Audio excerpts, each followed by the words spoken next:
Hai hai. Assalamualaikum warahmatullahi wabarakatuh. Kembali lagi di channel saya, Ayu Agustien. Nah, jadi anak-anak ibu semuanya, kita mulai pembelajaran kita hari ini mengenai pendidikan kewarganegaraan ya, atau PPKN. Iya, dalam kesempatan kali ini kita akan belajar kembali. Silahkan anak-anak semuanya buka bukunya di halaman 34. Kita melanjutkan materi yang minggu lalu.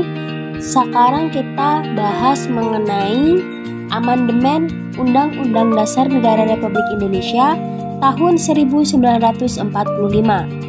Ya, silahkan dibuka terlebih dahulu bukunya. Kita mulai ya. Sejalan dengan tuntutan reformasi pada tahun 1998 yang dipelopori oleh para mahasiswa untuk menuntut perubahan, yang salah satunya adalah perubahan pada konstitusi negara kita. Maka para wakil rakyat mengakomodasikan atau memproses tuntutan tersebut dengan mengadakan amandemen atau perubahan terhadap Undang-Undang Dasar Negara Republik Indonesia tahun 1945. Mengapa sih kok dirubah? Nah, alasan yang mendasari dilaksanakannya perubahan atau amandemen terhadap konstitusi negara kita, yang pertama, Undang-Undang Dasar Negara Republik Indonesia tahun 1945 membentuk struktur ketatanegaraan yang bertumpu pada kekuasaan tertinggi ada di tangan MPR yang sepenuhnya melaksanakan kedaulatan rakyat. Nah, hal itu berakibat pada tidak terjadinya check and balance atau tidak seimbang pada institusi-institusi ketatanegaraan Indonesia. Nah, yang kedua, Undang-Undang Dasar Negara Republik Indonesia tahun 1945 memberikan kekuasaan yang sangat besar kepada pemegang kekuasaan eksekutif atau presiden. Nah, oleh karena itu, sistem yang dianut Undang-Undang Dasar Negara Republik Indonesia adalah exclusive heavy, yaitu kekuasaan dominan yang berada di tangan presiden, yang dilengkapi dengan berbagai hak konstitusional yang lazim atau disebut hak prerogatif, dan kekuasaan legislatif karena memiliki kekuasaan untuk membentuk undang-undang. Nah, yang ketiga, Undang-Undang Dasar Negara Republik Indonesia tahun 1945 mengandung pasal-pasal yang terlalu fleksibel sehingga dapat menimbulkan lebih dari satu penafsiran atau multitafsir. Jadi dikhawatirkan masyarakat akan gagal paham atau salah paham mengenai penafsiran Undang-Undang Negara Republik Indonesia. Yang D, Undang-Undang Negara Republik Indonesia tahun 1945 terlalu banyak memberikan kewenangan kepada kekuasaan presiden untuk mengatur hal-hal penting dengan undang-undang. Presiden juga memegang kekuasaan legislatif sehingga presiden dapat merumuskan hal-hal penting sesuai kehendaknya dalam Undang-Undang Negara Republik Indonesia. Yang kelima, Undang-Undang Dasar Negara Republik Indonesia tahun 1945 tentang semangat penyelenggaraan negara belum cukup didukung ketentuan konstitusi yang memuat aturan dasar tentang kehidupan yang demokratis. Nah, supremasi hukum ini serta pemberdayaan rakyat, penghormatan hak asasi manusia, dan otonomi daerah belum sepenuhnya terwujud. Adapun tujuan perubahan Undang-Undang Negara Republik Indonesia tahun 1945 adalah untuk menyempurnakan aturan dasar seperti tatanan negara, kedaulatan rakyat, HAM, pembagian kekuasaan, eksistensi negara demokrasi dan negara hukum, serta hal-hal lain yang sesuai dengan perkembangan aspirasi dan kebutuhan bangsa. Perubahan Undang-Undang Dasar Negara Republik Indonesia tahun 1945 dengan kesepakatan diantaranya tidak mengubah pembukaan Undang-Undang Dasar Negara Republik Indonesia tahun 1945. Tetap mempertahankan susunan kenegaraan Kesatuan atau selanjutnya lebih dikenal sebagai Negara Kesatuan Republik Indonesia atau NKRI, serta mempertegas sistem pemerintahan presidensial seperti menyempurnakan aturan dasar mengenai tatanan negara, menyempurnakan aturan dasar mengenai jaminan dan pelaksanaan kedaulatan rakyat, lalu jaminan dan perlindungan HAM, dan penyelenggaraan negara secara demokratis dan modern. Setelah itu ada juga melengkapi aturan dasar yang sangat penting dalam penyelenggaraan negara, lalu menyempurnakan aturan dasar mengenai kehidupan berbangsa dan bernegara. Meskipun dilakukan perubahan atau amandemen ini, terdapat Undang-Undang Dasar Negara Republik Indonesia tahun 1945, para wakil rakyat memberikan atau membuat suatu kesepakatan bersama mengenai aturan perubahan. Kesepakatan dasar dalam melaksanakan perubahan Undang-Undang Negara Republik Indonesia tahun 1945 diantaranya tidak mengubah pembukaan Undang-Undang Negara Republik Indonesia. Lalu yang kedua, tetap mempertahankan NKRI. Yang ketiga, mempertegas sikap pemerintahan presidensial. Yang keempat, menjelaskan penjelasan Undang-Undang Dasar Negara Republik Indonesia tahun 1945 yang memuat hal-hal normatif akan dimasukkan ke dalam pasal-pasal. Nah, ada beberapa hasil rincian amandemen terhadap Undang-Undang Negara Republik Indonesia tahun 1945. Perubahan yang pertama itu ditetapkan pada tanggal 19 Oktober 1999, 9 pasal dan ada 19 pasal dan 16 ayat. Di antaranya pasal 5 ayat 1, pasal 7, pasal 9 ayat 1 dan 2, pasal 13 ayat 2 dan ayat 3, pasal 14 ayat 1, pasal 14 ayat 2, pasal 5, pasal 15, pasal 17 ayat 2 dan ayat 3, pasal 20 ayat 1 sampai dengan 4, pasal 21. Nah, itu perubahan yang pertama. Perubahan amandemen undang-undang yang kedua ditetapkan pada tanggal 18 Agustus tahun 2000.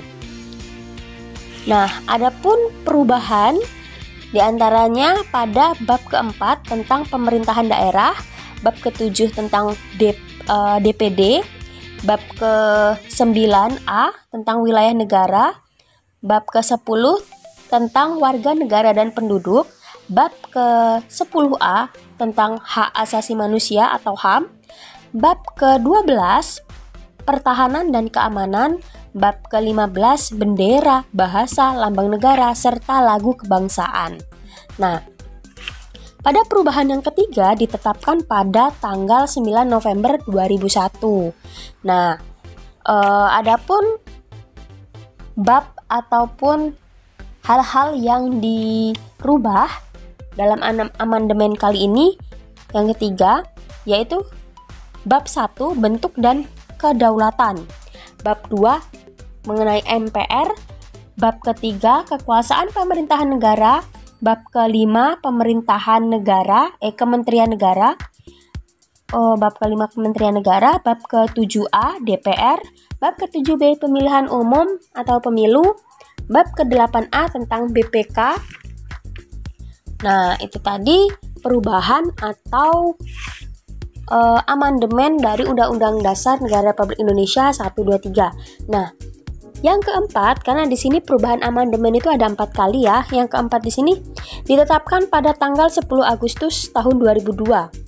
Nah, ada 19 pasal, 31 butir ketentuan serta 1 butir yang dihapuskan. Nah, di antaranya ada apa saja? Ada yang pertama, Undang-Undang Dasar Negara Republik Indonesia tahun 1945 sebagaimana telah diubah adalah Undang-Undang Dasar Negara Republik Indonesia tahun 1945 yang ditetapkan pada tanggal 18 Agustus 1945 dan diberlakukan kembali dengan Dekret Presiden 5 Juli 1959. Nah, nanti kita buka kembali mengenai Dekret Presiden 5 Juli 1959. Perubahan yang kedua pada amandemen keempat, perubahan yang diputuskan dalam rapat paripurna MPR RI ke-9 tanggal 18 Agustus 2000. Sidang tahunan MPR RI dan mulai berlaku pada tanggal yang telah ditetapkan. Yang ketiga, bab keempat mengenai Dewan Pertimbangan Agung atau DPA yang dihapuskan dan pengubahan substansi pasal 16 serta penempatan ke dalam bab 3 tentang kekuasaan pemerintahan negara. Nah, itu tadi 4 periode amandemen perubahan. Jadi dimulai dari perubahan yang pertama, kedua, dan ketiga serta keempat. Nah, jika kalian lihat di buku itu ada tabel tahapan amandemen pasal-pasal UUD tahun 1945. Itu ada pasal-pasalnya, ayatnya, serta ketentuan. Nah, dan untuk tugas hari ini silahkan kalian tulis kembali di buku catatan di halaman 36.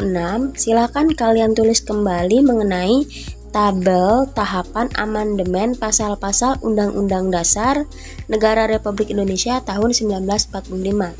Jadi silahkan ditulis di buku catatan. Setelah itu nanti dikirimkan ke grup mata pelajaran. Nah, sebelumnya kita lanjutkan materi kita terlebih dahulu ya. Nah, yang selanjutnya B. Makna, kedudukan, dan fungsi peraturan perundang-undangan yang lainnya dalam sistem hukum nasional. Nah, selain Undang-Undang Dasar 1945, ada beberapa peraturan perundang-undangan yang berlaku dalam sistem hukum di Indonesia. Nah, peraturan undang-undang lainnya ditetapkan dan disahkan oleh lembaga yang berwenang, baik itu Undang-Undang Dasar Negara Indonesia tahun 1945 maupun peraturan undang-undangan yang bersifat mengikat bagi seluruh rakyat Indonesia untuk mematuhi dan menaatinya. Apa saja? Nah, yang pertama, landasan hukum peraturan perundang-undangan RI atau Republik Indonesia. Nah, seperti yang kita ketahui bersama bahwa Undang-Undang Negara Indonesia tahun 1945 mempunyai sifat singkat tetapi supel atau fleksibel dan elastis. Nah, di sini dapat dilihat dari jumlah bab, pasal, dan ayat hasil perubahan Undang-Undang Dasar Negara Republik Indonesia tahun 1945. Silahkan dilihat di halaman 38 ada tabel sebelum perubahan dan hasil perubahan. Nah, tidak usah Ibu jelaskan, Ibu tampilkan saja di layarnya. Nah, ini ya. Oke, bisa dibaca. Nah, kita lanjut. Disebut singkat karena UUD 1945 hanya memuat sendi-sendi pokok hukum. Nah, yang hanya terdiri dari 73 pasal. Sedangkan kalau kita lihat UUD yang lain ini memiliki jumlah pasal. Misalnya UUD S 1950 yang jumlah pasalnya sebanyak 146. Lalu UUD RIS 1949 pasalnya ini sebanyak 197. Ada juga UUD Birma yang berjumlah 234 pasal dan masih banyak yang lainnya. Nah, fleksibel di sini artinya apa? Nah, fleksibel artinya dapat menyesuaikan diri dengan perkembangan masyarakat karena lebih memuat aturan-aturan yang bersifat pokok, sedangkan aturan-aturan penyelenggaraan yang diserahkan kepada peraturan-peraturan yang tingkatannya lebih rendah. Nah, dalam pembentukan peraturan perundang-undangan dibentuk dalam 3 landasan hukum. Apa saja landasan hukum itu? Yang pertama, landasan filosofis, yang kedua landasan sosiologis, dan landasan yuridis. Nah, landasan filosofis ini menyatakan bahwa suatu peraturan perundang-undangan yang dibentuk harus mempertimbangkan pandangan hidup, kesadaran, dan cita-cita hukum yang meliputi suasana kebatinan, falsafah bangsa, yang bersumber dari Pancasila, karena Pancasila merupakan sumber dari segala sumber hukum. Yang kedua, landasan sosiologis menyatakan bahwa suatu peraturan perundang-undangan yang dibentuk harus memenuhi kebutuhan masyarakat dalam berbagai aspek seperti perkembangan masalah dan kebutuhan masyarakat dan negara. Yang ketiga, landasan yuridis. Menyatakan bahwa suatu peraturan perundang-undangan dibentuk untuk mengatasi masalah hukum dan mengisi kekosongan hukum dengan mempertimbangkan aturan yang telah ada, yang akan diubah atau yang akan dicabut untuk menjamin kepastian hukum dan rasa keadilan. Adapun tata urutan peraturan perundang-undangan di negara Republik Indonesia yang berlaku di Indonesia, yang pertama, ketetapan MPRS nomor 20 tahun 1966, lalu ketetapan MPR nomor 3 tahun 2000, yang ketiga Undang-Undang nomor 10 tahun 2004, yang keempat Undang-Undang nomor 12 tahun 2011, dan sampai saat ini masih kita gunakan. Mungkin itu saja pembahasan yang Ibu sampaikan pada hari ini. Kurang lebihnya Ibu mohon maaf. Ibu akhiri, wassalamualaikum warahmatullahi wabarakatuh.